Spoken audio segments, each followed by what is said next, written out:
All right, guys. So, Yeah, it's just audio. welcome, But welcome everybody to the Blue Oven Brigade 2017 year's end wrap up, Geektastic wrap up, whoever we're calling this thing. The Geektastic, here, let's see, Geektastic year end 2017 wrap up about Star Wars and everything else good geek in the year. With us, we have myself, Josh Schwartz, Phil Hernandez, Christy Oletke, here to carry you through into the brand new year, boldly going where no geek has gone before. Unless there's time I don't travel, know in about which all case that. we're gonna have to revise that. True, that will require a revision if there is time travel. That is a bold statement. yeah, So how are you guys all doing? yeah, we've all survived. Doing pretty good. I'm doing all right. Okay. Yeah. Pretty good. I'm lucky enough to work at a surviving 2017 was a feat. I agree. I'm lucky enough to work at university, so I've been off. Like I'm off for like a week. I don't have to go back until next like Tuesday. Very cool. I've been off for a week, but Yeah. that just means I have no business, and it's kind of terrifying. So, not the same warm fuzzy feeling. Just Different trying to problem. embrace the. It's just that time of year. Nobody wants to work on their problems. That's okay. Cool. Well, so I know the one thing that we've all been wanting to talk about. The biggest thing at the very end of the year here is Star Wars. Yes, Yes. Episode 7. just saw it last night. Episode 7, is that what we're talking Finally. about? Not 8? We're Wait, oh, 8? yes, Oh, God this is damn 8, it. dude. Come on. I mean, if you want to talk about Force Awakens for a few hours, we can do that. I'm cool with No, that. I was doing some research We've had and ample time saw to reflect on it. YouTube. Had 2 years to Damn. think about Force Awakens, See, you know. see, there's the whole time travel thing again. Yeah. No, okay. It's the Roman Jackass, numerals. it's They get eps- Episode 8. 8. What was it? The Last Jedi. The Last the Last Jedi. Jedi. Last Jedi. So everybody's had a chance to go and see it now, I'm Yep. assuming, right? If you are watching this out in the Twitchverse or on podcast or something along those lines, you know, obviously, spoilers, if you haven't figured it out yet, will be coming your way very soon here. Yeah, nothing but. Yeah. So, Yeah, we're gonna spoil all the things. If you haven't seen it, if we say the name of something, assume spoilers about that thing are immediately following it. So just a heads up, you know? And it's good enough that if you haven't seen it, then you should just stop this podcast right now. Okay. But So, going around the room real quick, what are everybody's general feelings about the movie? Christy, go for it. I liked it. Okay. Josh? I have mixed feelings. Okay. Phil? it was crap. Damn. I thought it was fantastic. I loved it. I thought My it is my social second worker- favorite Yeah. Star Wars movie Yeah. so far. My inner social worker was getting all excited. I mean, as you Yeah. can see, I got Chewbacca and Porgs on my shirt. You know, clearly I'm a fan. Porgs? Is that what they call them? Porgs? Yeah, Porgs. Yeah, the little bird guys, Porgs. Yeah. Oh, those things are almost Yeah, too cute to eat. So, Phil, why Yeah. didn't you, why That was a good scene. why didn't you like the movie? What was up? Okay, it wasn't really crap. I liked it, but it certainly seemed to carry forth the whole Disney perspective on the Star Wars universe. You know, the episodes 4, 5, and 6 were pretty much one of a kind in my opinion, and then 1, 2, and 3 were. Yeah. Horrible is the word you're looking for. Horrible. Yeah, let's not talk about those. Unwatchable, almost maybe. And so this No. one, I really honestly hope I live long enough to see Disney remake those. It will happen Never someday. thought Like, that the sentence would come out of my head. I If- really hope I live long enough to see Disney remake Star Wars. just episodes 1, 2, and 3. Let's be clear here before we get witch hunted by the internet. Yes. Yes, Hmm. only the prequels. Christy, That just you said that you thought it was good. Yeah, so like I'm not a huge Star Wars fan. I'm not, and I'm pretty Star Wars neutral. Okay. um, but I thought it was a good movie, and my inner social worker got all kinds of excited because it just knew that Kylo Ren was going to be redeemable, and we were just going to take a left turn into no more darkness. It's No like, more oh my dark. god! No more I was dark like side. hitting, I was just hitting Josiah and very excited. The one thing I do like about the Star Wars movies is that this may just be this may be bullshit, but my understanding is that it's kind of based on the Yoga Sutras and Pantajali and all that. Like if you the epic hero's tale, the Force, all those things. And I'm a Okay. yoga teacher, so I really kind of like seeing how that's woven through.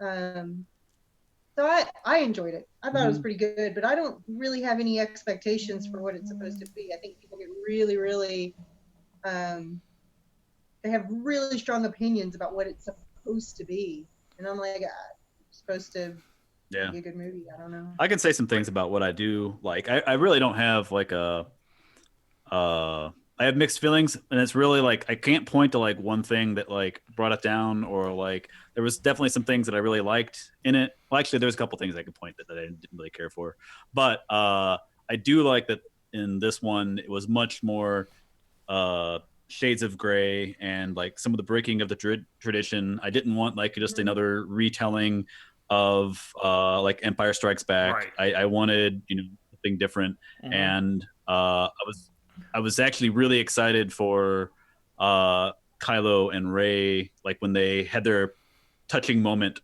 and like I was like thought that like this would be like they could like join forces and have like this like not just being rebels versus the First Order, but Right. like a third like group of people or something like that. But maybe that'll happen in the next one since it didn't pan out this way in here. But I liked that portion about Yeah. it a lot. Um. They Yeah. So this got me thinking more about like what makes a good Star Wars movie for me. Like because people point out obviously, age of whatever this is, internet, Twitter, whatever you want to call it.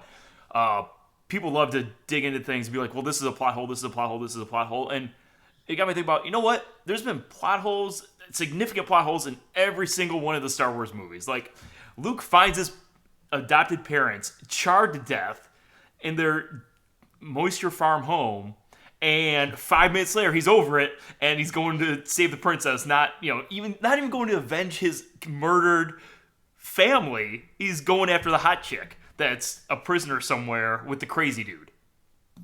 Like, they all have serious issues. I think whether or not I like a Star Wars movie comes down to how many plot hole type issues are there versus like moments that make me go, holy cow, that's amazing and awesome, and very much Star Wars. And with this movie, like, there were so many of those moments where I was like, holy crap, that is Okay, fantastic. But Jedi's are supposed to be detached from their emotions, right? So that kind of falls in line with what a Jedi should be. Yeah, but they But never then you are. start, well, okay, yeah, sure. Yeah. But then you look at this last one, and Kylo Ren and Rey, they are completely emotion driven. So that's, I don't know. I just have a problem with the complete turnaround. Maybe not complete turnaround, but a significant change in the way they show emotion for the Jedi's. Right. Well, especially with episode Yeah. 3, they make it out to be that if you start becoming emotional, you will be in the dark side. Like, that one leads directly to the other eventually. It was really, really hard they push in that one. Yeah, not even like bad thoughts or anything like that. Just like showing emotion and giving into them is what, like, having emotion. Period is what allows you to be open to the dark side. Right. And meanwhile, during the entire movie, this dude's super emotional, but he's not going to the dark side. But it just doesn't work. Good job, George, but Yeah, yeah. none of us bought it. Yeah. So I have issues with I have issues. There are plot holes and things in the first, in the original trilogy. But I was trying to think about that because there was between Force Awakens and this one, there's more in the Force Awakens. Like the whole issue with like you have a planet weapon that sucks like energy and basically destroys a star, and then you know can shoot into another solar system apparently probably but the beam travels faster than the speed of light somehow. Anyway, there's like issues. Like I have issues with like breaking the fundamental like Yeah. laws of physics. Right. There's I can those forego issues. like laws a lot easier. Yeah. But yeah, there wasn't that many. There was issues with like timing and stuff. Like in this movie, Ray like had this whole experience with Luke in like the what was it like 16 hours that they're trying to outrun Yeah, the she's not really there long ship. enough. It doesn't feel like. It feels like she's kind of Yeah, there for a couple of days and then yeah. Compared to yeah, definitely compared to Luke and Yoda. Right. Like, yeah, Luke and Yoda, you felt like it was, he was there for months and however long on end, a long time period. Whereas, yeah, it absolutely felt like she got there, Luke threw a lightsaber over his shoulder, she got pouty, Snow connected her and Adam Driver to each other, they hung out for a little while, she got upset with Luke and she left. Like, and it took place in like 3 days, maybe a little bit more than that, because there were 3 lessons, I guess. So, I think that yeah.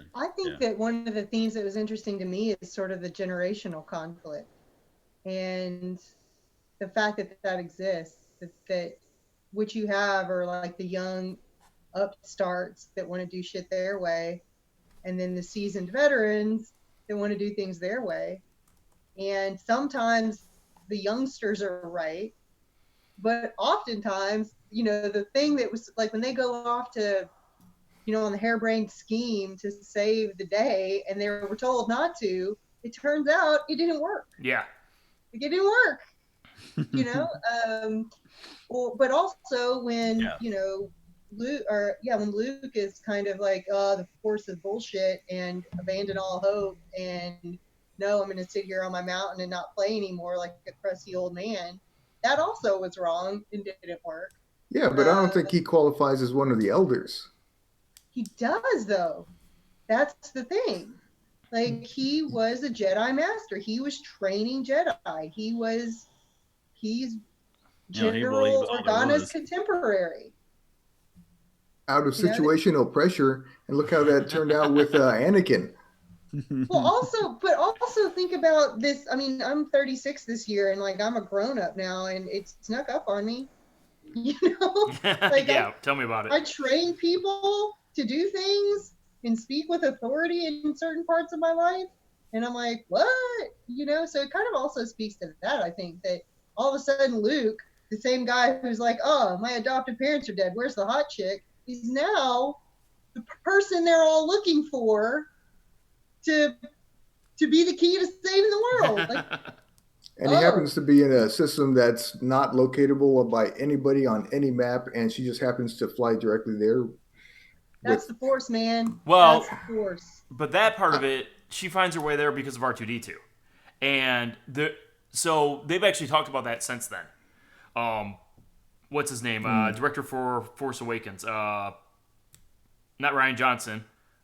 JJ. Abrams? JJ Yeah, Abrams. They asked him about that, and he apparently wanted to relay the idea more that R2-D2 was working on figuring out where Luke was for like the entire time that he had been shut down. Like that's why he went into low power mode, was because he didn't want to be disturbed while he was trying to figure out where Luke had gone and locate it. And he was like searching Imperial records, trying to figure out this information and stuff like that. J.J. Abrams didn't do a very good job of relaying that to the crowd at all, and he's admitted as much, that he just failed to show that part of it in The Force Awakens. But that is what R2-D2 was supposed to be doing there, is putting together. And it, the fact that he figures out just when BB-8 shows up, like, okay, that is a plot issue, definitely. So kind of like when my computer goes into sleep mode and it's still connected to the internet, Yeah, looking for email for me. yeah, exactly. Yeah, Just like that. yeah. It just So doesn't want you to bug it. yeah, that's understandable. So going around real quick, what was everybody's least favorite moment and favorite moment of the Last Jedi? Oh, that's a big one to load on someone right without any I can talk preamble. about my favorite, like, I think visual moment. The biggest impression was the sacrifice of Holdo, like jumping to light speed into the I forgot what what the Oh Emperor's yeah, ship was, the but yeah, I know what you're talking about. I can't think of what it's called right now either. visually that was like great, and they cut out the Yes, sound, and yeah, that was really great. Makes me think that they need to invest more in like just missiles that go to light speed to like damage things. right. Yeah, that was But definitely like saw it come out. I was like, oh, they're gonna do it. They're gonna do it. They're gonna do it. It's gonna be great. yeah, I Ah, thought he yeah. was gonna And it was better than I ever jump could in have and possibly out like right guessed. in front. Yeah, Yeah, yeah, like how Ryan Johnson did that was fabulous. Like I loved everything about that sequence, except for the fact that it yeah, wasn't Leia in the chair and it was her and Hodo or whatever her name was instead in the chair. yeah, Yeah, yeah, yeah. yeah.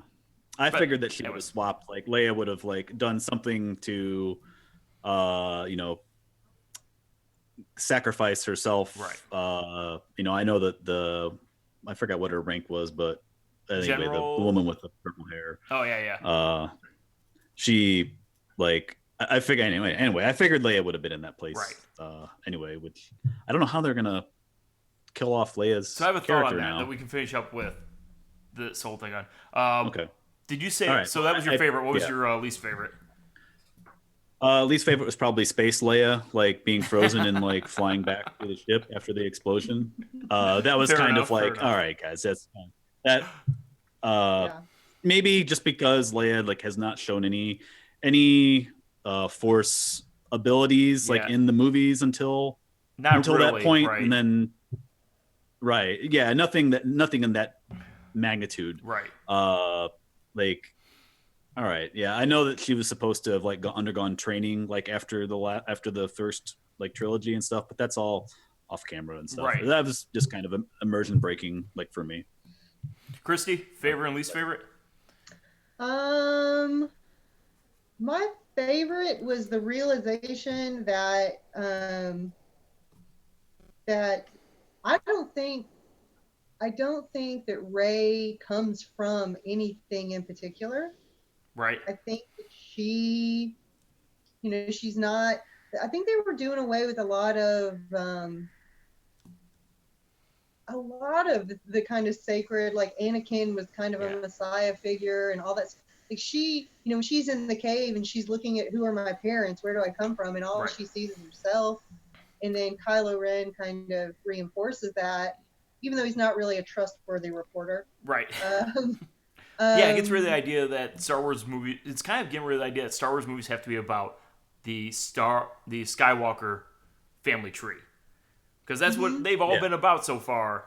For the first 7 of them, it was all about even the Force Awakens, where you see Luke for like half of, for 30 seconds, maybe at the most. It's still the entire movie is about them trying to find Luke. It's still about Luke. You Well, know, that completely undermines the entire romanticism of the Jedi world. right? When you Uh, make it all about one person. yeah. Yeah. So okay, yeah, so that yeah. was your Have you favorite, guys Chris. What was your and least you, favorite? Wait. So wait, Phil, are you saying that the fact that they're moving away from that undermines it, or the fact What, that they used to focus on it so much undermines it? well, what you were talking about, Ray being coming from parents who were basically nobody. That's completely to me. It seems very different from the history of all the other Jedi Knights uh, who had something important that they were coming from or going to do, whereas she comes from nothing and has no specific purpose. She's just imbued with all this power, and then she has to go and figure it out. And that uh, it loses some of the romantic ideas about the purpose of the Jedi Order. I don't think it necessarily means she has no purpose. I think that remains to be seen. But I think the idea Yeah, that she can come from nothing, and she's not special because of who her parents are. She's just sort of uh, through trials or whatever her life story has been so far, and her physiology or whatever it is that makes you strong with the Force. That she has this she has a destiny, I'm sure, because that's storytelling. But But it's the one I don't that know. she has to figure out and decide on her own. It's a different story. It's a different kind of saga.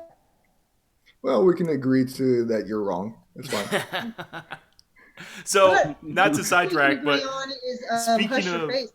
speaking of connection to the That's what we Force, agree am on. I the only one that wants him to go back and retcon midichlorians and change it to your connection to the Force is judged by the number of porgs that you have following you around in the universe? And they just insert porgs behind everybody, and based on the number of porgs that are hanging out with you, that's how strong you are connected to the Force. I mean, I like it more than How many midichlorians, at porgs least. how many porgs you've eaten? Yes. You increase Force Yeah, connection. God, I was That's so what we happy don't that- know, that is you Luke increase didn't your say Force connection by midichlorian. eating porgs. Chewbacca almost became a Force user. Phil, what's your favorite or least favorite from the new movie? I was thinking about that until I started arguing with Christy. Fair enough. You can say. So, what about the porgs being the trouble with tribbles on the Yeah, on the Millennium right. Falcon? They're already building nests and gonna Yeah, be I overrunning totally everything. like that. Yeah. Yeah, that'll be the next movie. Porgs Phil, you is still way thinking? better than Yes. I'll do Way mine, better Phil, than so you Yeah. can keep thinking. Yeah, give me So- a second. I think my Yeah, favorite yeah. moment of the movie, the one with hyperspice jumping through the ships was fantastic. There were a bunch of them that are way up there, but I love the scene of Luke Skywalker getting them firing on top of him, and then he walks out of the smoke cloud, brushes off his shoulder, and stands there. Like, I love that scene so much. Just the visual of it is fantastic. I don't care that Yeah, that there's was no way he pretty could great. judge it, and whether I like just that visual image of him stepping out there and being like, "All right, what you got?" My least favorite is probably tied up somewhere with them going to the casino planet and it kind of feeling yeah. like a giant waste of time to go there. Like, so I'm stealing this from Fat Man and Batman, Kevin Smith, and Mark Bernardin talked about that a lot. And apparently what that was supposed to be is that was supposed to be Lando Calrissian's casino. And when they tried to shoot the scenes for it, unfortunately, who's the actor who played Lando? Anybody remember off the top of their heads? Hey, Twitch, help us out here. Who was the actor who played Lando? Billy D. Williams. Yeah, Billy D. Williams. There we go. He wasn't quite up to the part, I guess, is the rumor, apparently. So that part of it went away. And so they kept the casino and all that, but the attachment to Lando wasn't there. So that was my least favorite part. Like, and the more I think about it, the more I'm like, there were better ways to do it. It didn't really work. This, that, the other thing. Phil, what you got for us? Yeah, that seemed a bit forced. And Yeah. like, what are these guys like even doing? And Finn's like character seems a bit hollow, like to me. Like I'm not sure. Like he seems like a main character, but Why is he... doesn't. Yeah.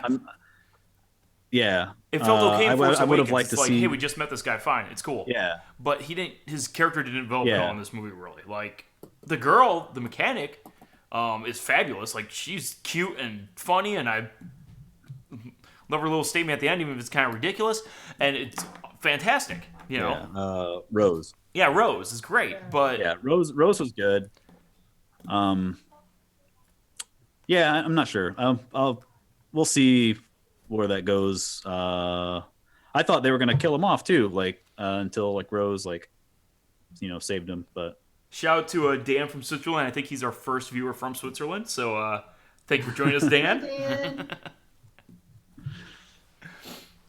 So All I right, we think got Phil. I think the my least favorite thing was Kylo's interaction with Ray. I think Josh mentioned this before, or Chrissy. I'm not sure. Phil's So favorite thing was shirtless Kyle. Just for the record. well, okay. Second Nothing favorite wrong thing, with yes. that.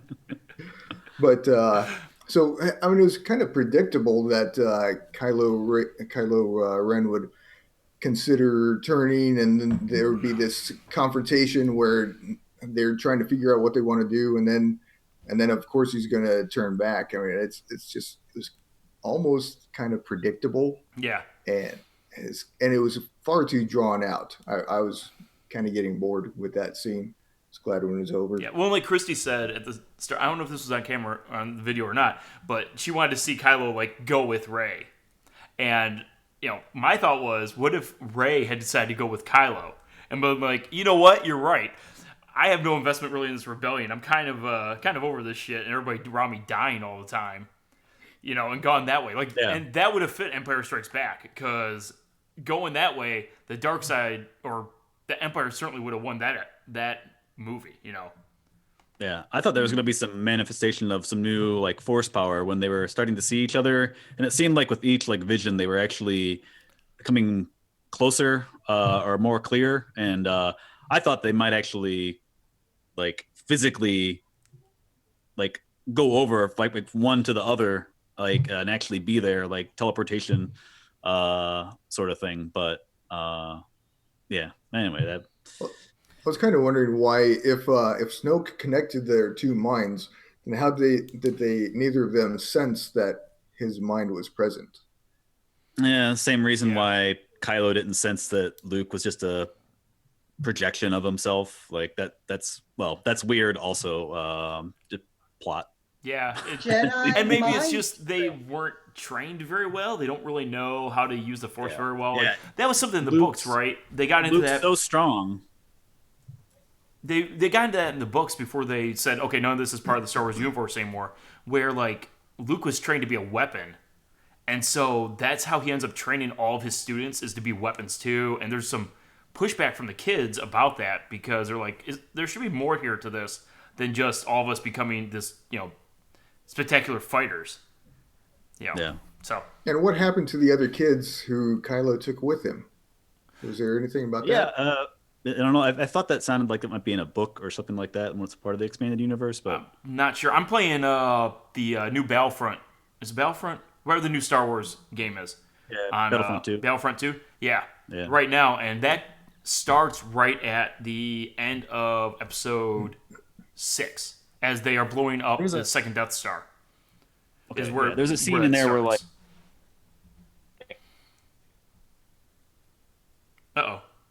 I think I lost Josh for a moment. where Luke like, finds there he like, goes. the plan. Is that a spoiler for you? Oh, No, I lost you for a second. There you go. You're back. I'm back now. Yeah. I just said that in Battlefront 2, I think there's a scene. Hey, spoilers where for Luke Battlefront 2. finds. Yeah, there's a scene where Luke like finds a compass that leads him to the planet that he's in this movie, or he's hit at. But I really that's like the only thing that I know from there. So, Phil, I don't know how familiar you are with, the Star Wars universe, but there's this thing called Jedi mind tricks. Jedi mind tricks.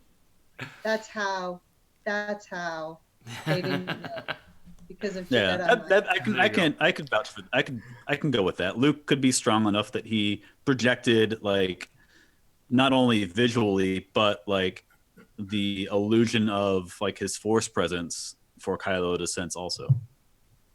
Makes sense. Yeah. So one last time around the It can table, all be what's explained- It can Wait. all be explained with Jedi mind tricks. Right. Phil does. so Okay, what's okay. one thing you guys want to see Wait, in wait, the wait, next wait, movie? wait. Okay, or a prediction. Yes. I remember. Yes, Phil. I remember my favorite scene in the whole movie. Okay. It was when Yoda strikes down the tree of the Jedi Order, destroys all of the books. The books all of weren't there. teachings. The books weren't there. The books are in the Millennium Falcon. She took them. Yeah, right. Oh, Yoda yeah. even referenced it, because I caught it when I watched it the second time. He even says, Rey already knows everything she needs to know about the Jedi Order, or something like that. It's not an exact quote, Yeah. but Wasn't she it just took. one book? No, there were a bunch No, of that them. was She like took a them with her. set. You see them for like half of a second when they open up a drawer and they close it again on the Millennium Falcon. They're sitting there. Yeah. took Okay, the well books with her. that still doesn't detract from the whole my Yeah. It's emotions about it. sorry.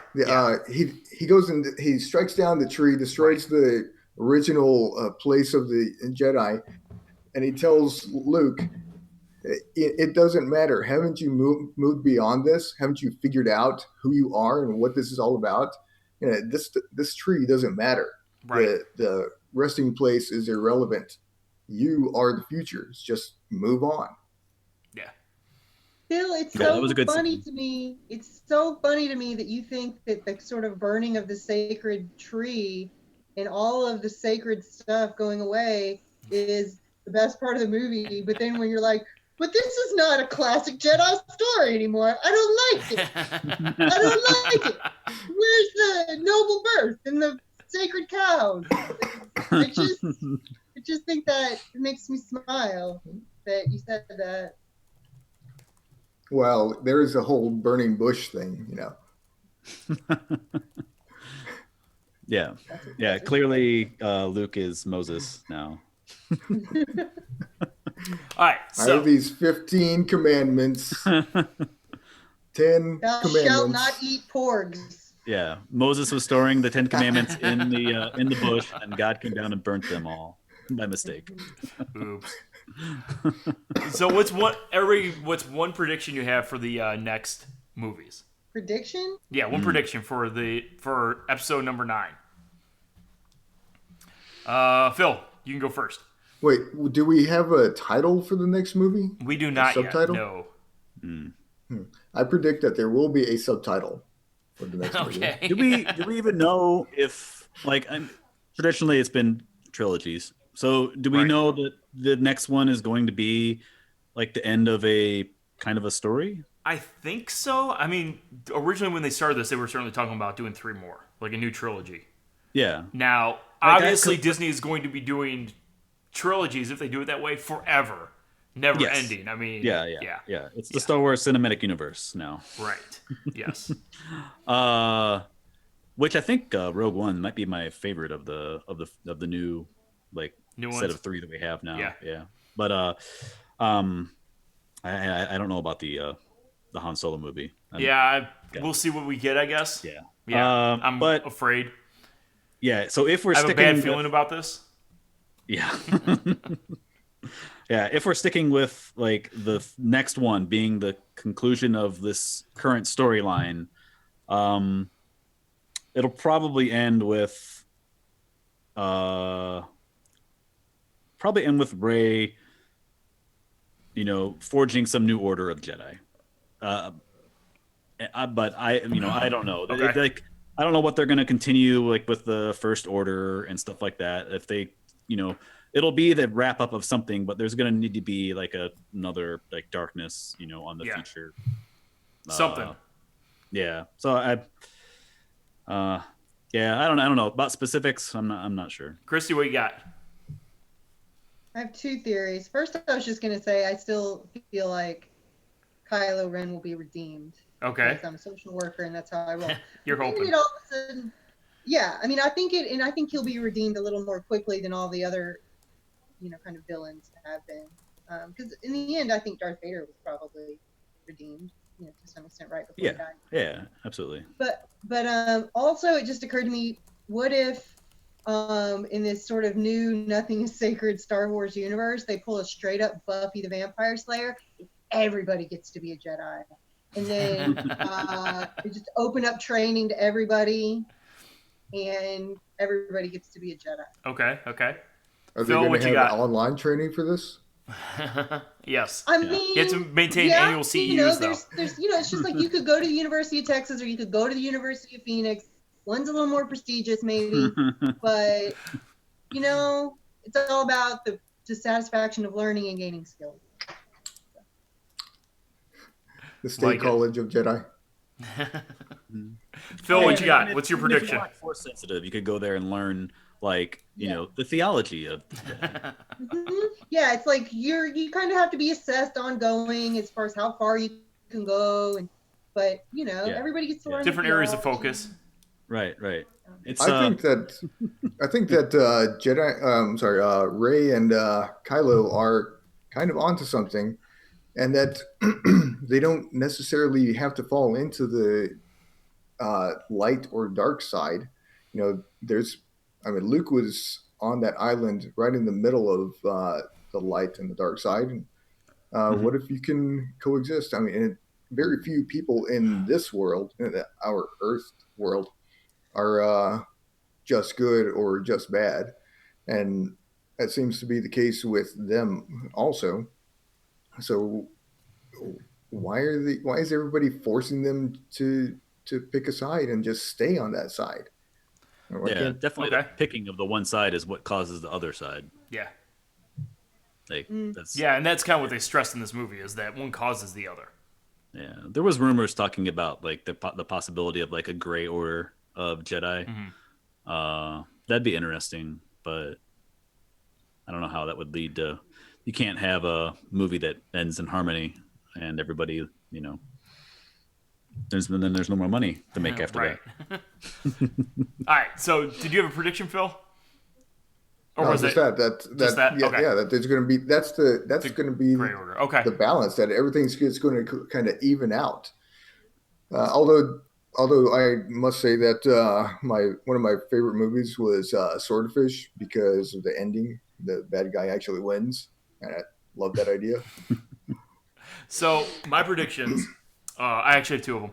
One is that the movie will start off with the funeral of Princess Leia. That she'll die in between the movies, whether it's of natural causes or whatever. You know, she'll pass away, and it will kick off with her funeral, and that will be the emphasis for the rebellion gaining some strength again and coming back in some way. My other Yeah. one is that there's a possibility that they make the next movie about how the universe or the galaxy is over Jedi and Sith and wants to wipe both of them away permanently, and you end up seeing Rey and Kylo getting bounty hunter after bounty hunter sent after them and having to run for their lives, and ending up back together somehow trying to not die horribly. Ooh. Yeah, Yeah, they have to team up because of it. yeah, they have to team up because they're Teamed being up hunted on the down. run with Yeah, adrenaline. something like that. be Yeah, fun. she's on the Millennium Falcon already. Maybe she gets a message from Kylo that, hey, I'm being hunted for my life because Yeah. I threw the general of my entire army against a bulkhead, and they've all decided to try and murder Yeah. me. Yeah, I'm surprised he's still alive, or he hasn't. He's not trying to. I'm almost guarantee you he's trying to get rid of Kylo in some way. Yeah, yeah. All right, so that's Star Wars, and we could keep going about Star Wars forever because we're giant geeks and all that good stuff. But let's move on to some of the other awesome stuff from 2017. So we had a question come in while we were talking from, let's see if I can find it, E.G. John Clark. He wanted to know what are our favorite books of 2017.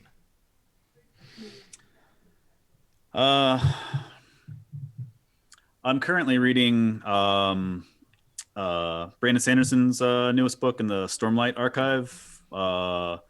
If you guys probably don't know if you know him at all, but he's the author that took over for Robert Jordan to finish The Wheel of Time. Okay. And I have read like every single one of his books. Like he's probably my favorite author currently. He's so like spits out books like so quickly. I'm amazed at how quickly he writes. But I'm currently working through that. That's one of mine, and I have another. I have to look up a title. I'm very conflicted about this other book, though. If somebody else wants to go. Phil, what you got? You been reading anything good?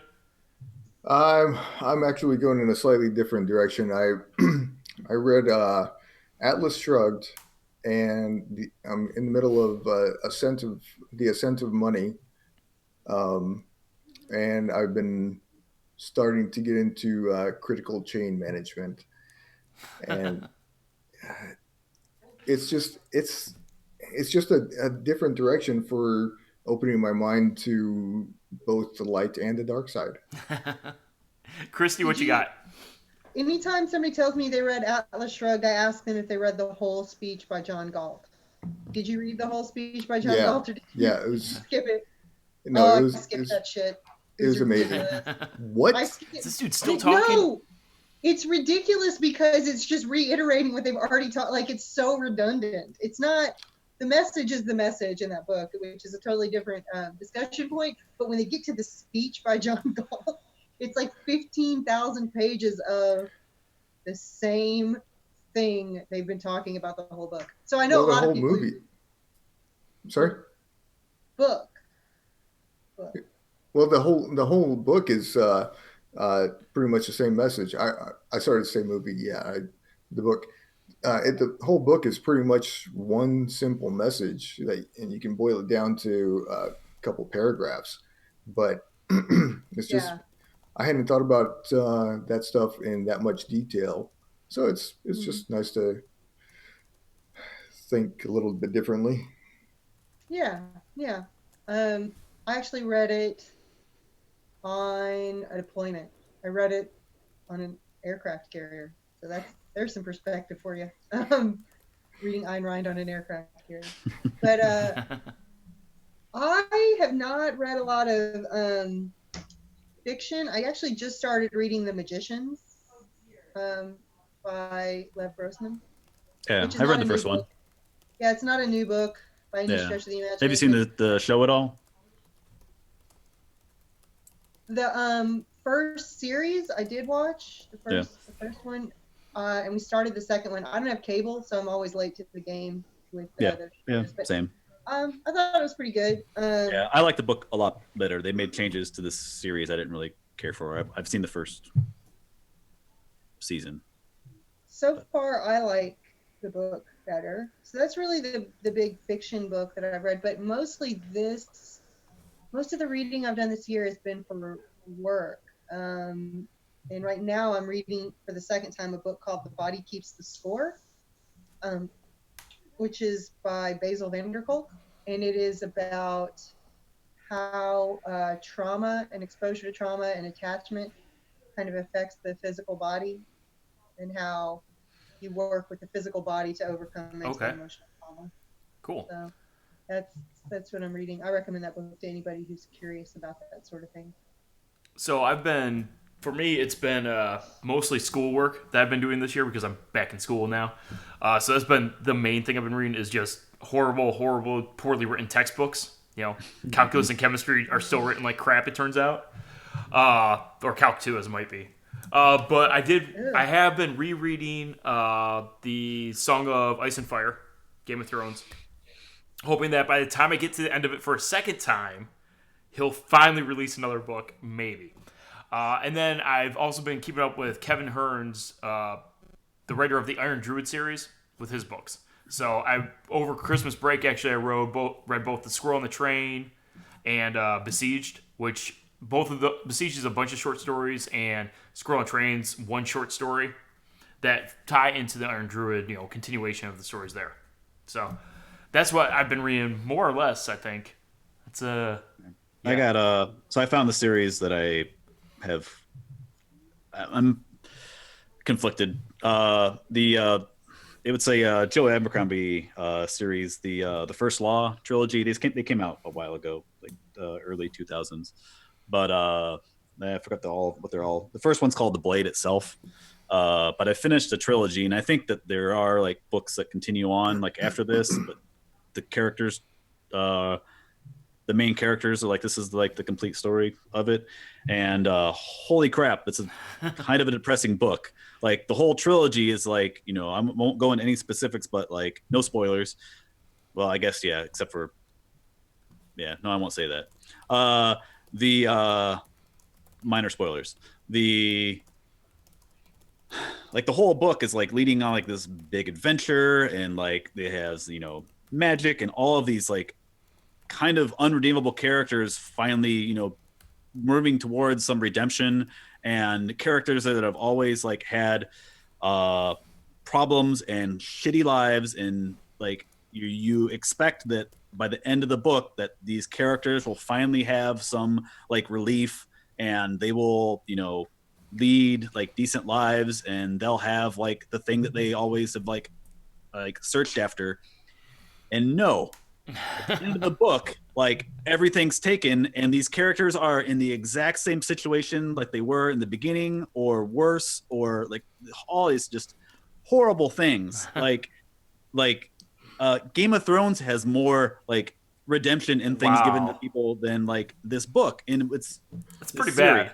It's pretty bad. There's not like a lot of like outright just major characters dying, but it's almost worse because the characters like progress and show progression, and then you're expecting like the first two books and the first half of the third book, you're like, all right, things are going this way. They're not, they're gonna end, and then all of a sudden it's like like it was I was like Damn. I was like I've like searched like wikis and like all sorts of stuff, reading things like, did I miss something? Is there other books? Is there other stories? Like, how come this, like, other people have to be pissed off about this? Like, great book, great series. I just everyone suffers. like, yeah, it is. It was a rough ending, but I would still recommend it. It's worth. It's a interesting like story. It's not, definitely, if you don't have to have an happy ending, I would recommend it. It's a good story. All like the journey is definitely like interesting and good. Cool. Yeah. All right, so there you go, John Clark. There's your the books that we've been reading, whether or not we necessarily enjoy them all that much. That's what we've been into. Apparently, in your late 30s, early 40s, you spend time not so much reading stuff that you like anymore, but lots of technical crap. Okay, moving on from that though. How many of you guys were able to put together a list of your top 5 movies for 2017? Anybody? I don't No. honestly know if I saw 5 movies. Okay. Yeah, welcome to. I figured it might go that way. In 2017. In 2017, I'm sure I saw 5 movies, but a lot of them were old or that I was behind on. So. Okay, so given that, how about each of us go through our top, whether it's a movie, a show, a book, whatever the top geek-centric thing in 2017 that you dug the most. We'll go through those. Okay. Okay, cool. Who wants to go first? Who's got one ready to go? All right, what you got, Christy? Big Mouth. Okay. Big Mouth on Netflix. It's the funniest shit I've seen in I don't even know how long. Really? I loved it. And I loved there's an episode. It's mostly it's a cartoon. Are you guys familiar with it? Anybody else seen it? I've seen it show seen up it on on my Netflix. Netflix. I have not watched it. Josh? Have you seen it? Nope, not seen it. Okay. It's So it's a I've seen it on, cartoon. same thing. Yeah. Seen it on Netflix. Haven't seen it. I don't know anything about it.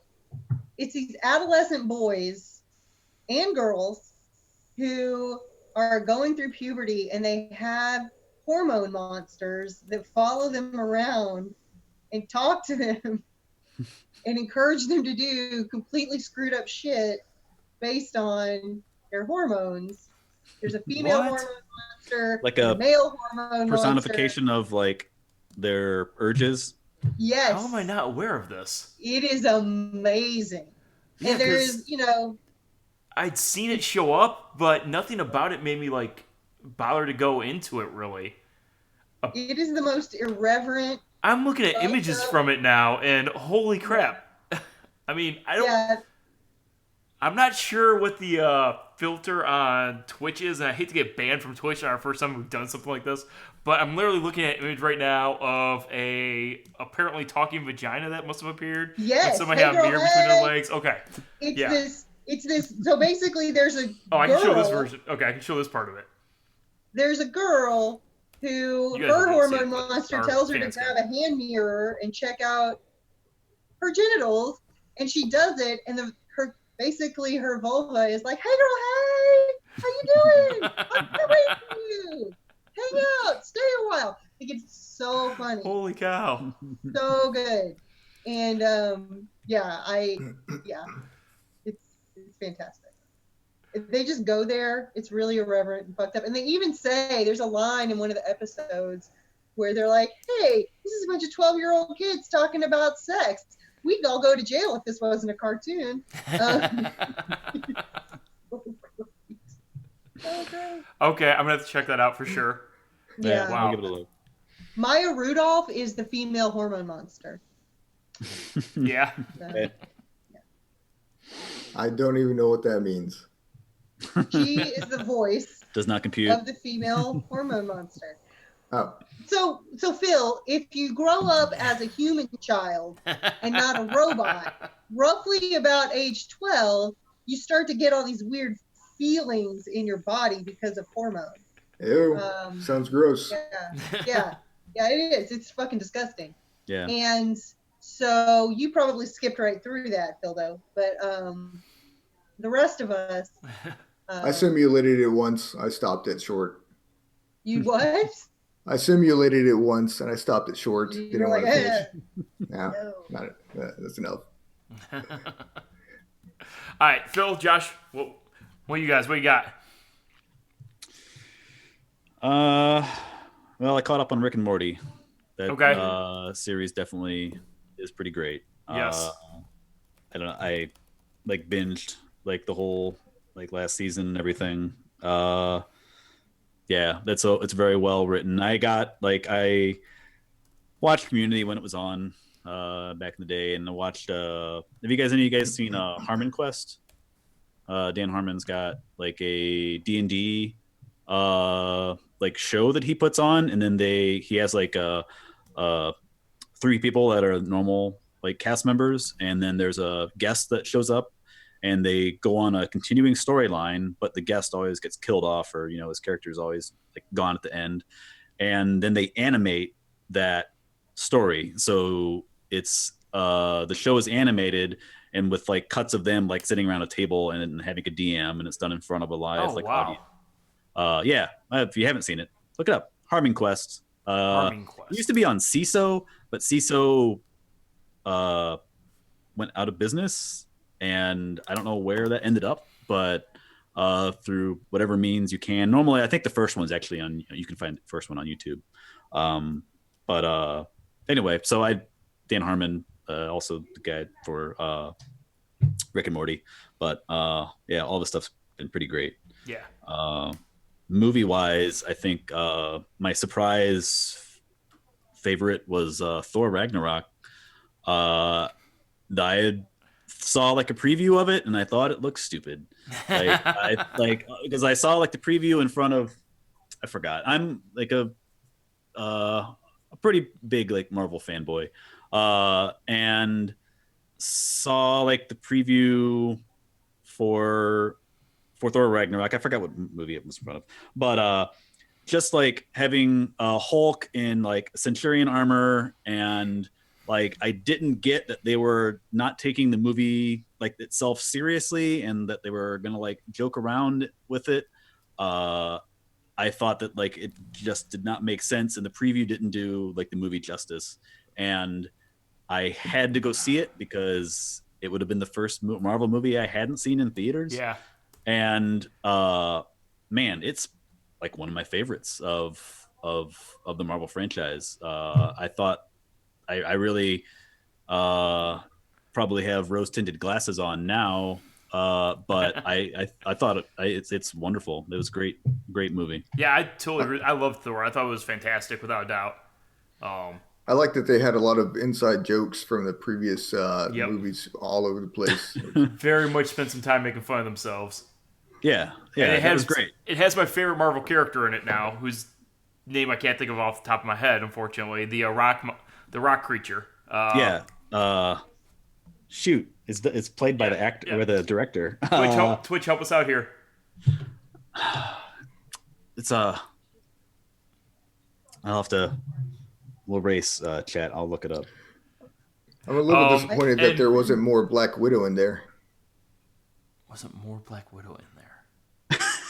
Yeah, but you had Thor like cosplaying as like as her trying to talk down. To answer one of our listeners' questions real quick, or watchers on Twitch. Hey, Jamie, we are a bunch of ex-Navy nukes. As far as where we're from, I grew up in Michigan. I live in Tampa, Florida now. Christy is a Texan at the moment. Are you original Texan or a transplant? I am originally from Northeast Texas, and I live in Austin now. Phil, where are you from? Texas? Just the first 12 years. The Robot Lab? And then I moved every year to different places, Skynet. Mexico, everywhere. I'm pretty sure Phil was made at Texas Instruments, right, Phil? Or TI? Yeah. Only part of me. In a bunch of TI-86s. Which part? See, there's just too many AIs in here that are fighting to answer that question. And I have to be the dominant one. That's a robot dissociative disorder, or possibly a robot schizophrenia issue. How about you, Josh? Where did you originate from? I'm originally from Illinois, and other than my naval stuff, I grew up in Southern Illinois. Now I'm up near Chicago, and I want to get out of the state eventually.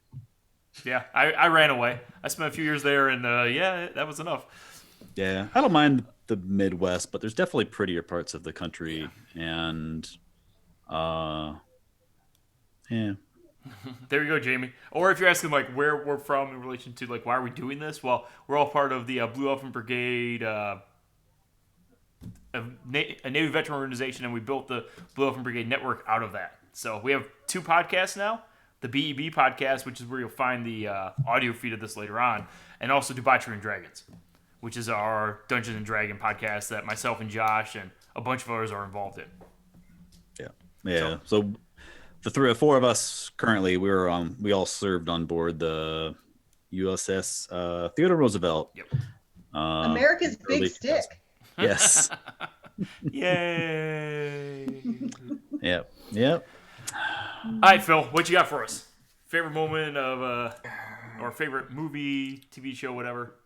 Well, it's I think is over, but I just found it this year in the past few months. Sherlock Holmes. Okay, yep. British Which one? With Cumberbatch. Yeah. Benedict Cumberbatch. Benedict Cumberbatch. That's a really good show. Mm-hmm. Yeah, it's all Christy. Yep, she just. Oh, we lost Peaced out. Christy for a moment. Hopefully she'll be back here shortly. So, Phil, how many have you seen? All of them now? Yeah. All what is it? 4 or 5 seasons. Really? remember. I think the last time when I watched it, I think the last episode was the Hound of the Baskervilles or something like that. So it was a while ago. I think that more came out. I need to go back and rewatch. I really liked what I saw. I'm sorry. I reread the Sherlock Holmes stories earlier this year. Also, so I'd be interested to go back and watch all those now. Yeah, I like that show quite a bit, especially the early seasons. I really like season 1, season 2. I was a big fan of it. Yeah, when they're just developing the characters and the relationships. Yep. Yeah, it was fascinating. I've actually never read any of the Sherlock Holmes mysteries. None of them. They hold up. So I do audiobooks a lot. I listen to audiobooks to and from work and stuff. If you use Audible is what I tend to use. I do too. Stephen Fry, I don't know if you know who he is, but British hyper intelligent man. Anyway, he's the narrator. Wonderful narration of he did the complete Sherlock Holmes series. So well, there's I like the whole deductive reasoning thing. That's fantastic. Mm-hmm. But in reality, it seems like it would be very difficult to do that without studying the 317 different types of ash from cigarettes. Yeah. They go through that in the book I was quite intrigued by we're talking about Sherlock Holmes, Christy.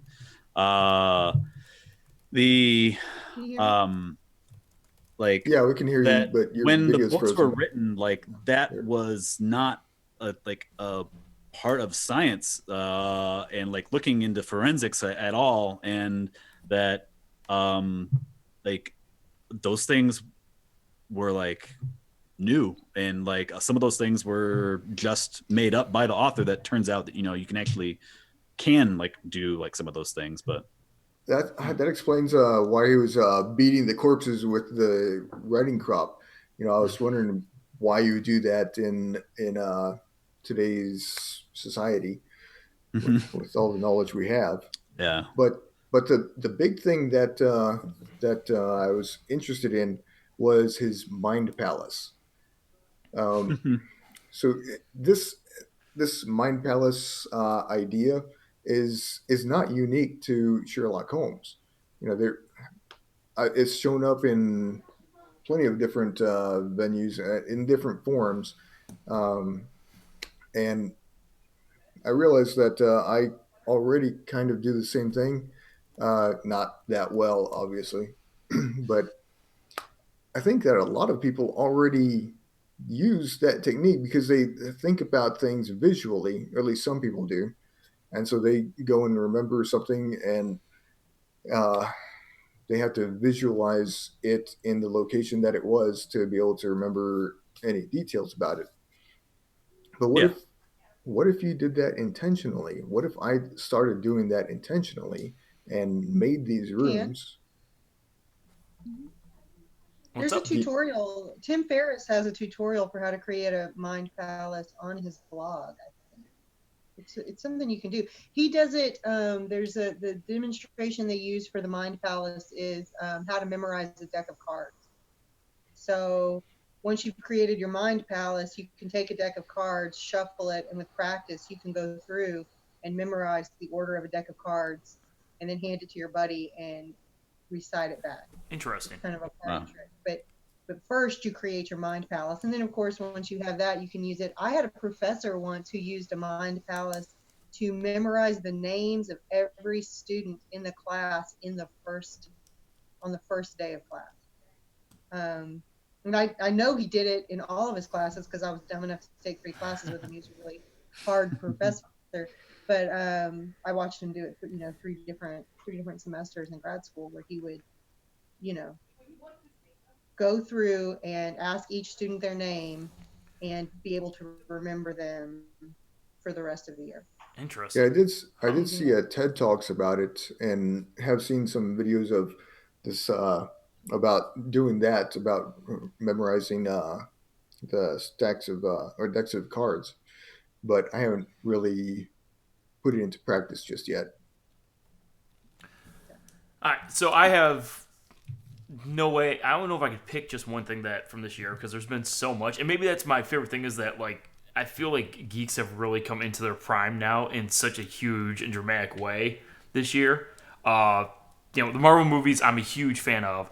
Star Wars I'm a huge fan of. I'm running a Dungeon and Dragon podcast, and it turns out that D&D has exploded onto the scene this year.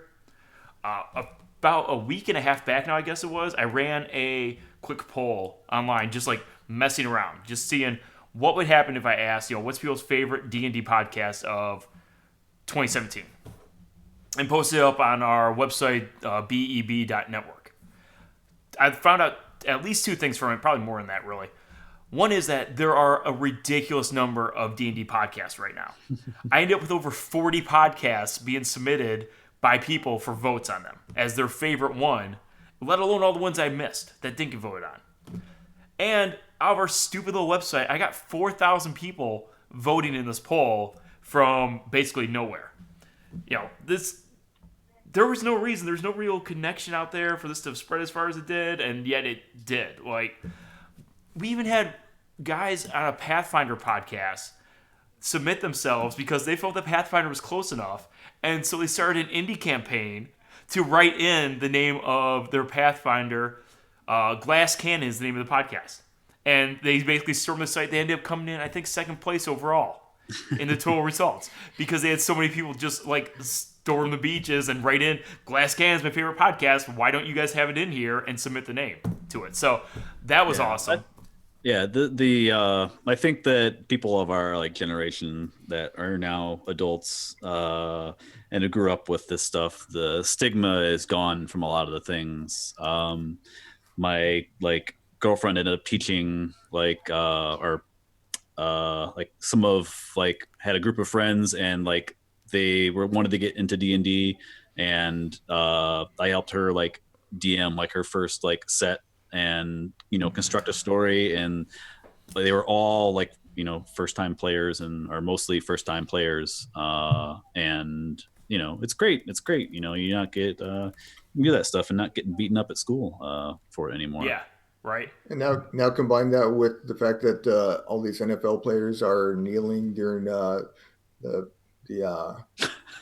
national anthem, and viewership is decreasing, and people are just saying they've had enough and they just stop watching the NFL. What are they I going to just do want now? to point out that I don't watch the NFL because it's fucking stupid, but it has nothing to do with the kneeling during the national anthem. For me, it's just a bunch of dudes that get paid ridiculous amounts of money to act like ass clowns, and I just don't want to give them any of my money. But the kneeling during the national anthem part is like the least of why I refuse to watch. So it's funny, like I'm not really much of a football fan at all, but my brother-in-law invited me into their fantasy football league, and I've done fantasy football leagues at work before just because it's something to do. And I basically, when I'm in the league and I'm competing against other people, and by the way, you compete against these other people by looking at statistics and figuring out the statistic likelihood of something happening better than everybody else in this thing, I become basically obsessed with football. For as long as that was going on. It ended a week ago. I didn't realize that there was games going on like this past week at all. No clue whatsoever. Like, football's still going on at this point? And See, I won, I don't really care about football either, but now you're talking about conflict and competition. Right. Competition and statistics. Two things that I can totally get into. Yeah. Yeah, I totally understand. I don't like pay attention to any sports. Like I'd much prefer like to play like a sport than actually like watch it. But I definitely can understand like getting in and like seeing like following like people and seeing like the conflict, and it's all very like base human like desires like of satisfaction of watching something and seeing like rooting for like your people and getting into the nerdy like aspect of it that sports fans have done like forever, and there's much more of a graying of lines between like everybody's likes and interests and everything. So I love the idea of playing football, but I just don't want to get hit. Mm-hmm. Which is why I was interested in this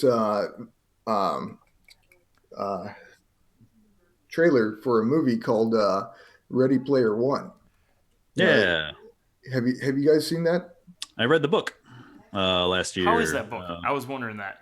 It's great. It was good. It was narrated. Well, the one I was narrated by Will Wheaton. But the book's good. I'm looking forward to the movie coming out. Kind of wondering how they're going to compress it down because I don't know. It kind of takes place over a long like time period. But we'll see. Like Steven Spielberg's stuff like recently hasn't been that great. But this is kind of like right up his alley because it's very like the main character is really into like it's all like a lot of VR like stuff. If you guys don't know, it takes place in the near future when like everybody's like jacked into like VR into this other world where like everybody does things in there, and you can kind of like play out your fantasies and stuff there, and it's all a lot of really like retro like throwbacks. Like it's anybody that grew up in the 80s. There's tons of references like to everything in there, but cool. I'm so looking forward to swinging back around to the D&D thing. By the way, when I was home for Christmas, and actually threw the image up on Twitch just now, my 6-year-old niece, we built her first D&D character, and on a drive from where we live up to hell that is Frankenmuth, Michigan, with its Christmas town I've been there. horribleness. I hate it. But we made the drive enjoyable because we did her first D&D adventure with her, myself. I was DM, and then my wife was the other character. So we had two characters, and my mom actually providing additional. We'll go with DM assistance, I guess. Yeah. Yeah. Did you guys do dice rolls on phone or something, or how did you do? Yeah, I like- used my phone. I just had a simple app that I could bring up that she could just roll on the phone, and it was Nice. a basic story of, what was it? It was Christmas morning, and they woke up, and the presents had been stolen from under the tree, and it turned out that the presents had been stolen by a bunch of kobolds that they tracked back to their lair, and they had to go in and defeat the kobolds and get their presents back on Christmas morning, basically. That's great. Yeah, so it was a blast. We had an awesome time doing it. See, that's kind of Go ahead, Phil. similar to this Ready Player One thing of virtual reality, whatever, immersing yourself into another digital or world that's other than this reality. I like the idea of just being able to go anywhere and be anything, do anything, without having to physically travel through space or teleport somewhere. You know, virtual worlds would open up so many possibilities for imagination and anything that you want to do. And I like the idea of D&D, but I just can't get into it. There is so much to know about that. Yeah, you don't need to know anything. Like Yeah. if you have a DM that knows what they're doing, like it can be very simple to like get into. And I mean, it does like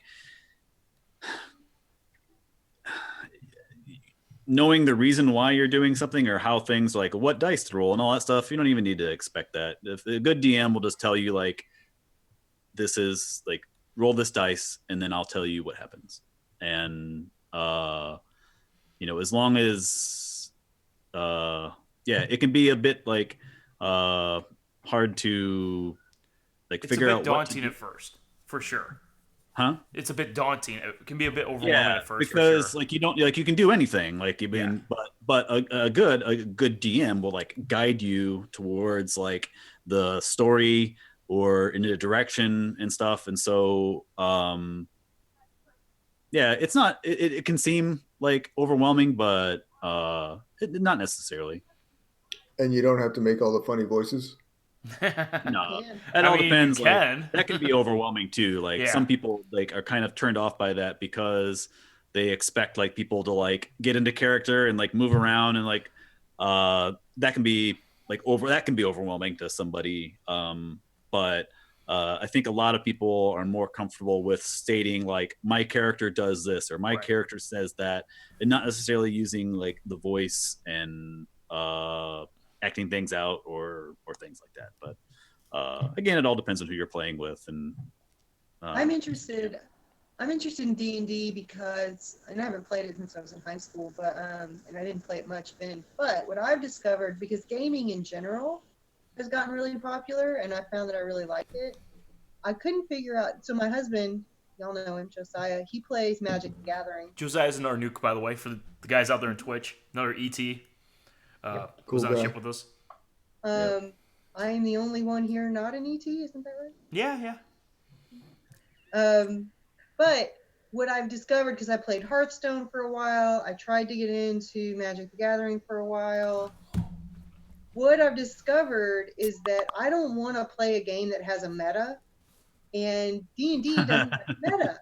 Like I don't, because if you play, that's what I don't like about Hearthstone. Also, it's like 'cause if you don't play it all the time, you can't play. Yeah, same with Magic. Yeah, like you have like people that have been collecting cards since like the 90s. Like if you, it's too overwhelming. Like I'm with you exactly on that. Mm-hmm. Yeah, that's Josiah and I were trying to figure it out because I love board games. There's a great place right around the corner from us called Vigilante Game Bar, where you can go and they have great food and you can rent games. And they have the tables are purpose built to play, and you can sit and play games with friends. You don't have to buy them. You can try them out. You can bring your own. We love it. And I love going to do that. The way you get to interact with people, it's really fun. But I have no desire to play a game that has a meta because I don't have time to play a game all the time. Okay, so I lied before, by the way. Talking about games just now made me think of it. I do have a favorite thing of 2017, and it just became my favorite thing over Christmas up north in Frozen, Michigan on Christmas Day, I guess. Was it Christmas Day? I guess it was Christmas Day. Beasts of Balance is a brand new game that I think maybe came out this year. I know you can't even find it right now, or it's expensive as hell if you do find it anywhere right now. And what it is a game that interacts with you download an app on your phone. So I can see everybody Googling it now, Beasts of Balance. You download this app on your phone for Beasts of Balance. And it has a little Bluetooth set piece, like a plateau basically, that comes up a little bit and levels off on the top. And you have these different shapes and different types of animals that you can place on this block. And they're all kind of stackable. Like they're basically look like little kids' shapes. Like you have a water buffalo that's kind of squared off on the ends, and very stackable items. As you stack these items, you scan them on the front of this thing, you stack them on top, and it relays, okay, this is what you put on there to your phone, and you're building an island of creatures as you stack these things. So it's a combination of, like, you're building new animals by crossbreeding these things and by moving, like, the eagle to the sea or the shark to make a land shark or whatever. What is this called? Beasts of Balance. B-O-B, Beasts of Balance. And so you're like trying to, like, I wonder what will happen if we can put this piece on there, but how are we going to put this on here and be able to stack our next piece? And you want to keep building and building it up.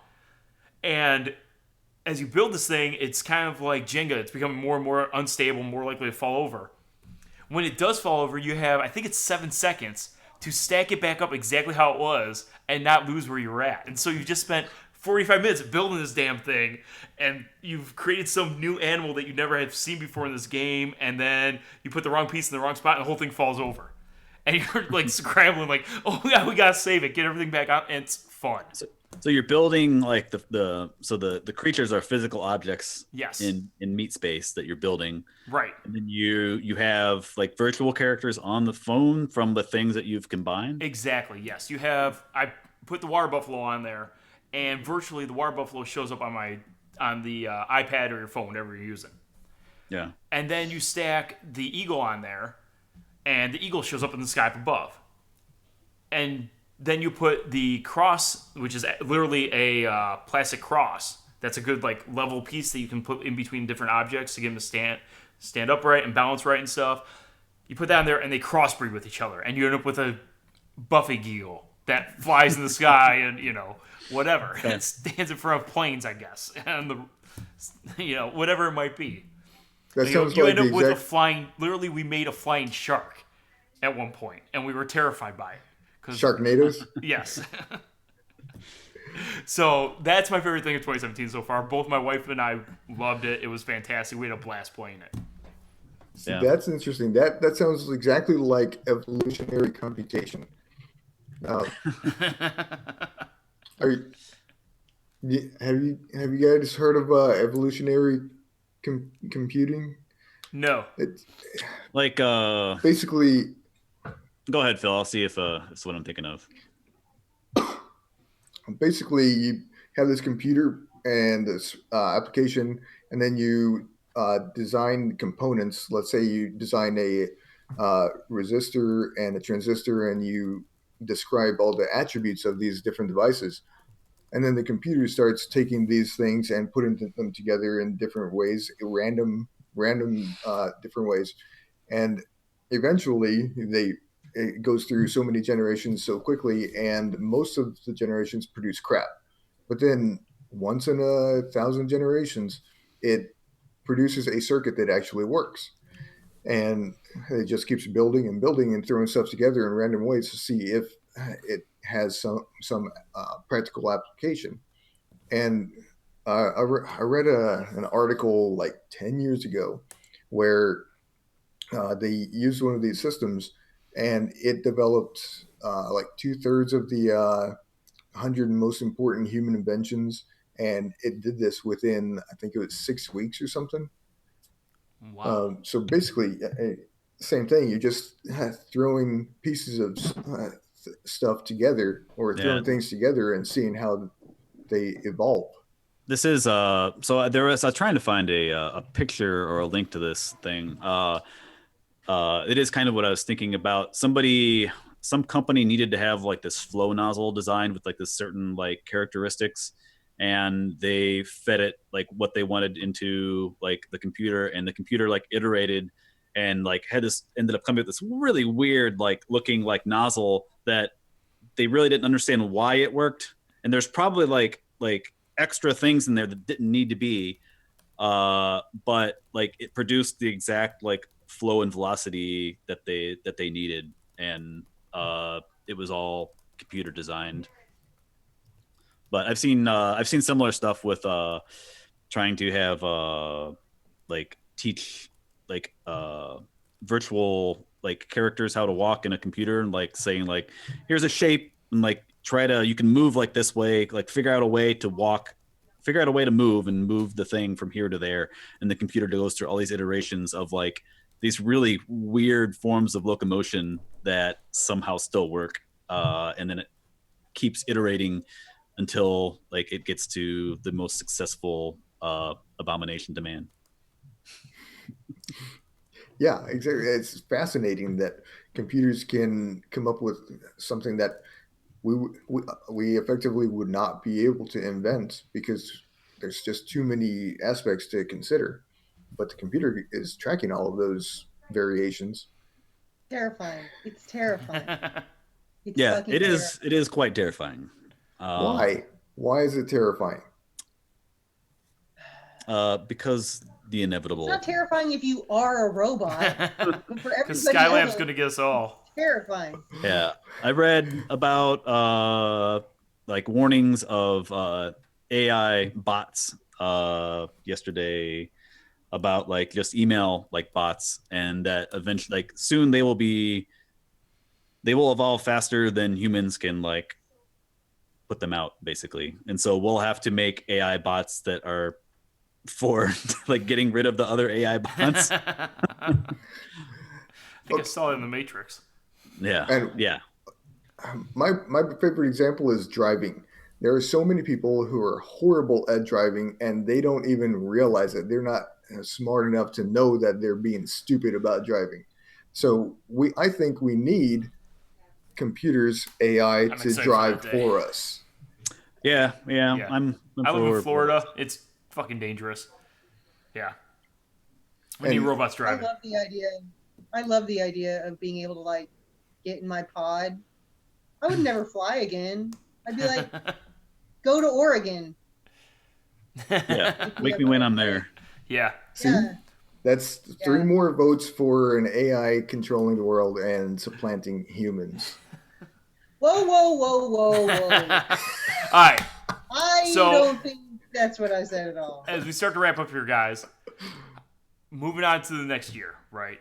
2018. What's the geek-centric thing that you're most excited about in 2018? What are you waiting for? What can't you wait to have show up on your doorstep? Have any of you guys done VR yet? Like PlayStation yeah. VR? My No. company actually had the original production sets for Oculus in our Yeah. office. So we've been working with that for quite a while. I've only used like the cheaper like phone stuff, but I hope that has enough of a foothold that it actually like takes off, and I am excited about that and augmented reality like with that. But It seems I like look it's forward coming to in a big way. yeah, it's gonna happen like eventually. Like I just hope that like it has enough of a foothold now that it gains momentum and it's not like put off for another like decade or so. Well, It I've seems only- like the technology's okay like for it now. I've only tested out a friend's phone VR thing, and it was pretty impressive. Yeah. But the Oculus, I was reading about it a few weeks ago. They redid their interface, so now you're basically standing in a room that you can modify and change, make it look any way that you want instead of their predefined lobby. And they have a virtual interface for any window that you want, so you can have effectively holographic displays all around you, kind of like on Iron Man, how his basement had holographic screens all over the Yeah, place. multiple monitors. Like you Yeah, can, yeah, but you're no longer constrained by physical space. So the biggest sign I think I've seen so far that it's coming is I went to Power Gen this year, and which is a huge conference in Orlando for the power industry. Every multi-billion-dollar company you can think of that is involved in the power industry has a representation there, along with all the smaller ones that are just trying to get their name out there and everybody in between. yeah, There were multiple representatives this year pushing VR products for the power industry and for training the power industry for a number of different things out there. So this is the first year I've seen that. yeah. I can see the industrial stuff definitely. Like Yeah. if you're trying to train somebody to deal with something that is Right. not safe, like to have them go Yeah. through, yeah, that would be amazing. Right, and that's what my company was pushing for. Technology transfer services is like the oil companies we work with have to train their people on how to work on an oil rig, and part of that a lot of times is like physically flying somebody on a helicopter out to an oil rig in order to train them properly.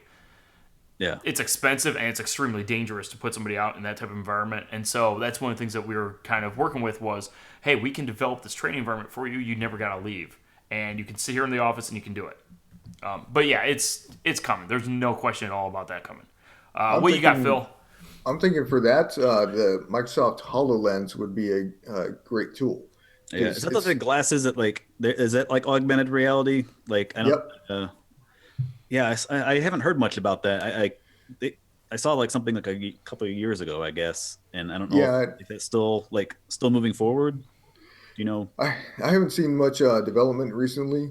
I'm just hoping that it's because they're moving forward in secret.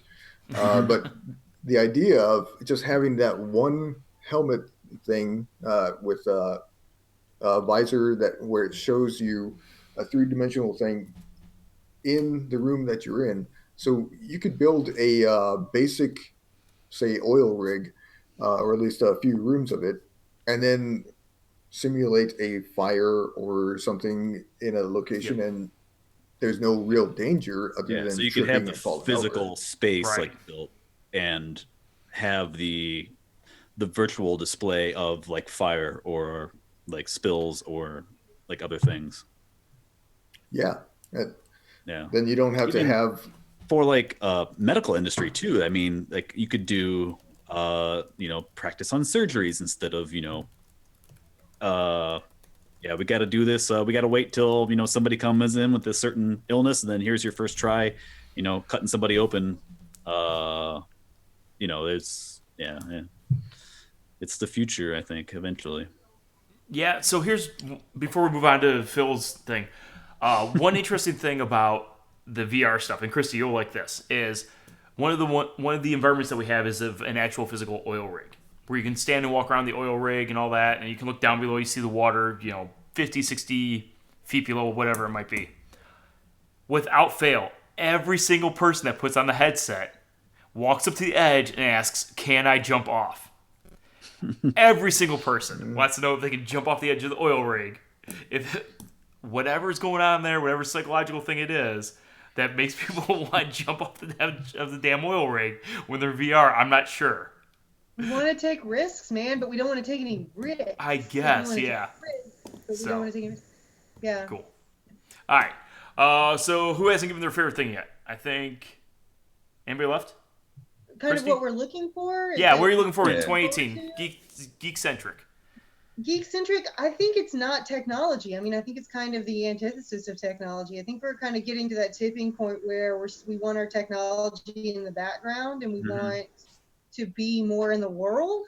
And so a lot of the geeky stuff that I'm looking forward to in the next year is stuff like playing board games and the fact that I like to sew and craft and all of that cheesy stuff that being a geek means. Because what is being a geek if it's not being able to be unabashedly enthusiastic about things? That's not my quote. That's somebody else's quote. Like being like geeks are just excited about whatever it is they're excited about. And so I want to try all that stuff that I didn't think I was, didn't think I would try. Yeah. So I'm doing a lot of sewing, and there's a new place in Austin that just opened up that has like parkour training and that kind of stuff. It's for me, it's just trying new stuff and being in the world and being with people. I got to do woodworking this year. What? I got paid to do woodworking this year. What? Cool. That was amazing. I have a pen. I made a pen. It's pretty cool. That kind of stuff. Okay. Where I'm putting my hands on things and being more in the world. So. I Cool. agree. I'm finding that I would like to have like a smartwatch just to show me what I need to know. I want the technology there, but Yeah. it to be in the background. I want this whole thing we're doing right here to be easier, to not have so many like technical. Hey, I have to plug in this to this to this to this, like 30 steps in order to make this happen out in the world. I get that it's kind of good because it means technology's that fewer gotten people, better. but It's gotten a lot less intrusive. But still pretty definitely. intrusive.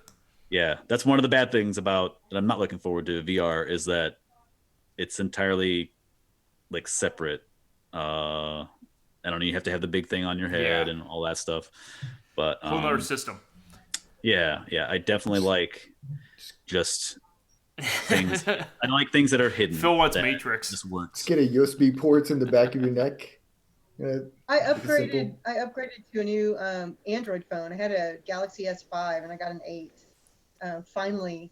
And the most exciting thing about it for me is that it's small.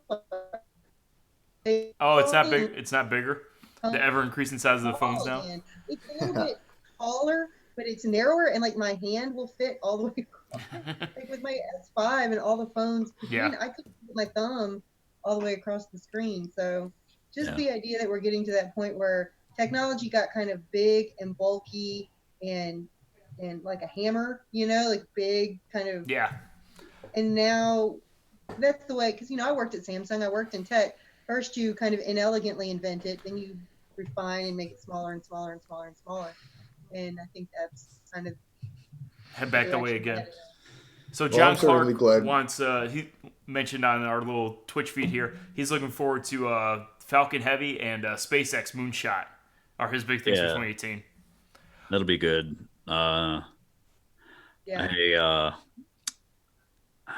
It'd be great if we actually got our shit together and started doing more like exploration into space. Mars, maybe? Anybody? Maybe? Yeah.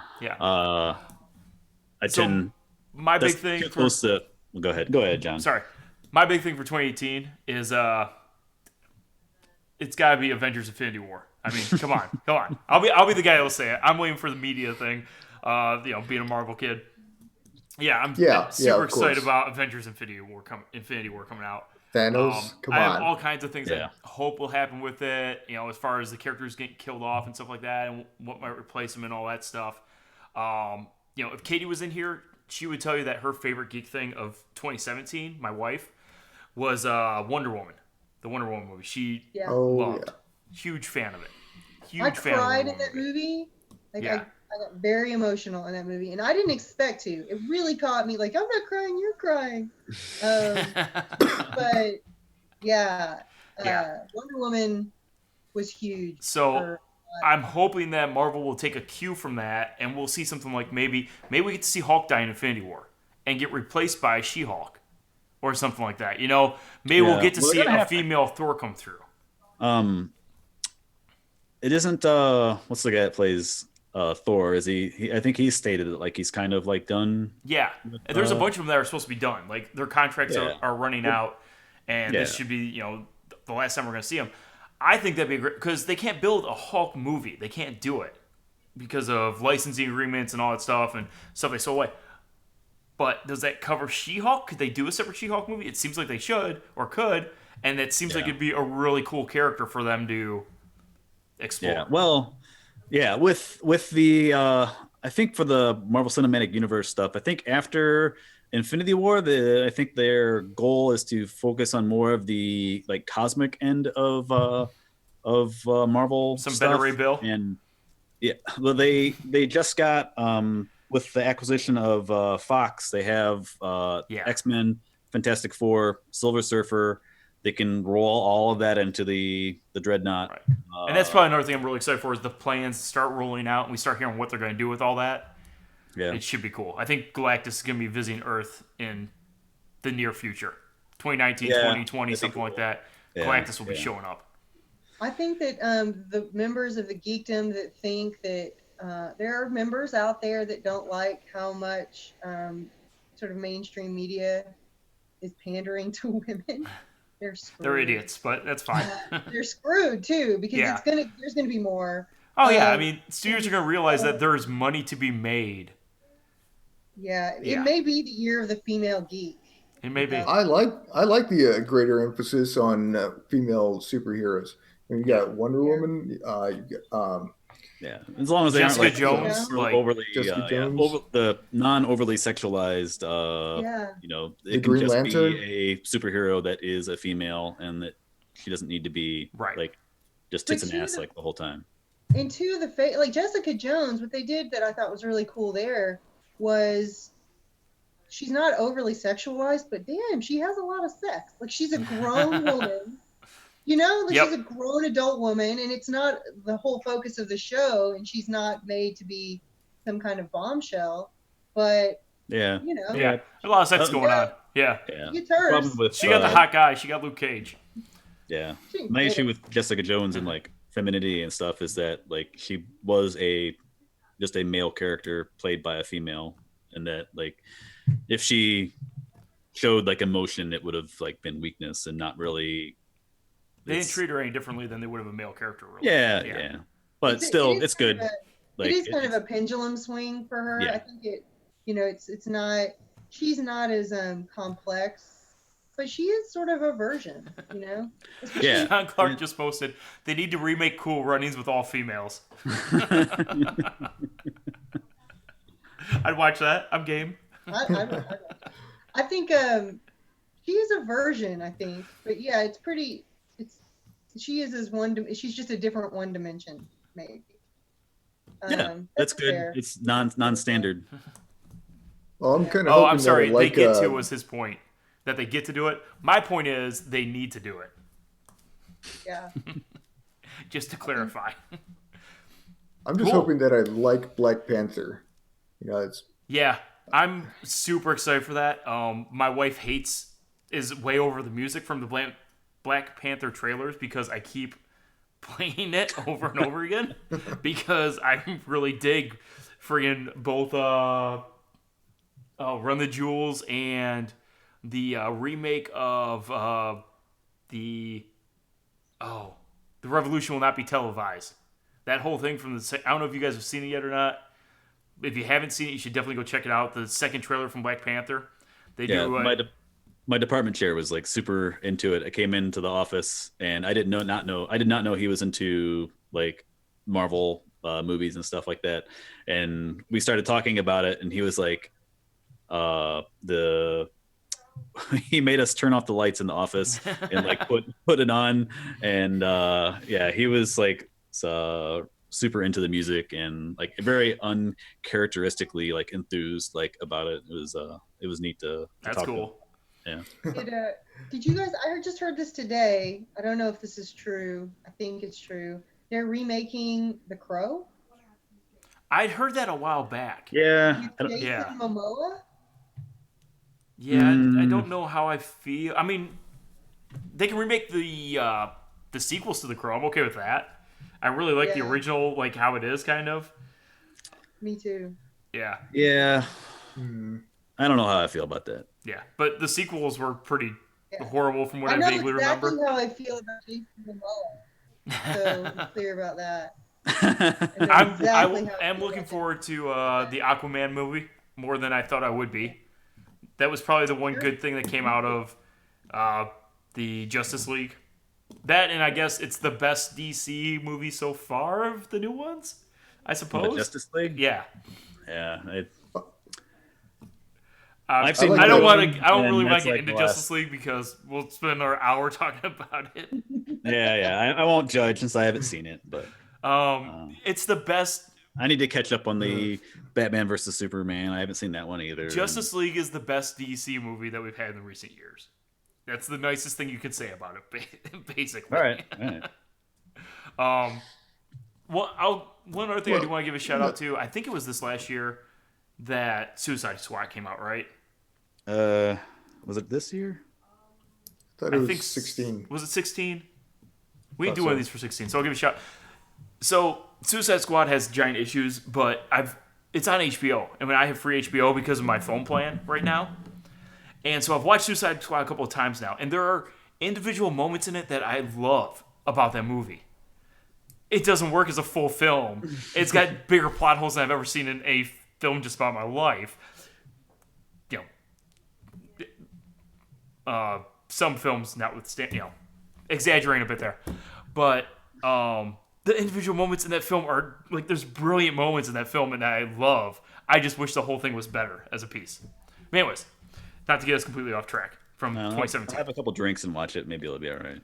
Yeah, I mean, I saw it in the theater, and it was okay then.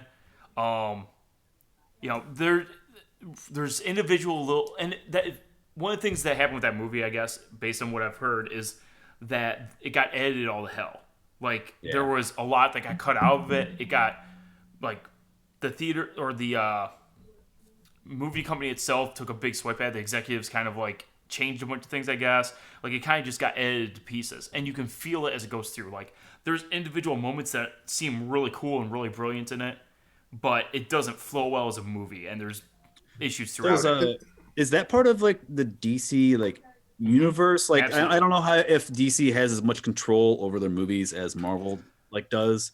Like I really don't know anything about like who's actually like trying to. Right. Like, it doesn't seem like they have. There's no Kevin Feige for the DC movies yet. That's making sure that the universe and the directors and all that all flow together. Yeah. Well, it's with Suicide Squad, it seemed like the one solid thread in the story was Harlequin. Yeah. And she'll not be just back because she's really freaking hot. She will be a female movie that we'll get at some point.